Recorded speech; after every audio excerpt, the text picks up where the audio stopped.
আসসালামু আলাইকুম। আজ রাত 1টার দিকে আর্জেন্টিনা বনাম স্পেনের ফাইনাল খেলা উপলক্ষে বাসায় ছোটোখাটো একটি কাচ্চি রান্নার আয়োজন করা হচ্ছে। তো আজকে কাচ্চি রান্না করার জন্য কি কি মশলা নেওয়া হয়েছে একটু দেখাচ্ছি। এটা হলো শুকনো মশলা, যেটা গুঁড়ো করতে হবে। এখানে অনেক প্রকারের মশলা আছে, তো আমি প্রথম থেকে শুরু করি।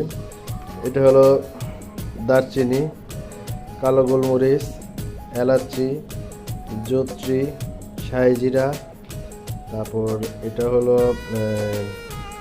লং, তেজপাতা, এটা হলো স্টার মশলা, এটা হলো পিপল বলে এটাকে, পিপল।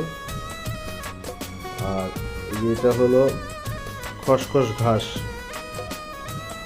ঘাস, এটা। তা এটা হলো কাবাব চিনি,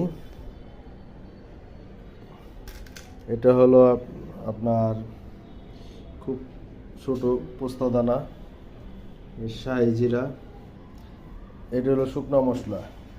সাথে আছে হলো কাঠবাদাম, কাজু বাদাম, চীনা বাদাম, এটা হলো আপনার কিশমিশ, মাওয়া, আলু বোখারা, এটা হলো কাঁচা পেঁয়াজ কুচি করা, এটা হলো ব্রেস্তা করা হবে, আলু, এটা হলো স্বস্তি, ঘরের বাজারে যে স্বস্তি ব্র্যান্ড, এই ব্র্যান্ডের ঘি, প্রাণ সস, আর ফ্রেশের সয়াবিন তেল, গুঁড়া দুধ, চিনি গুঁড়া চাল 2 কেজি, আর গরুর গোশ। তো তার মধ্যে 2টা নলি দিয়ে দিছে, বড় বড় 2টা নলি।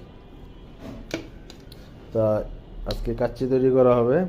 এখন এই মশলাটা সুন্দর মতন, এটা হলো শাহি মশলা, কাচ্চির শাহি মশলা, এটা আমার নিজের হাতে তৈরি।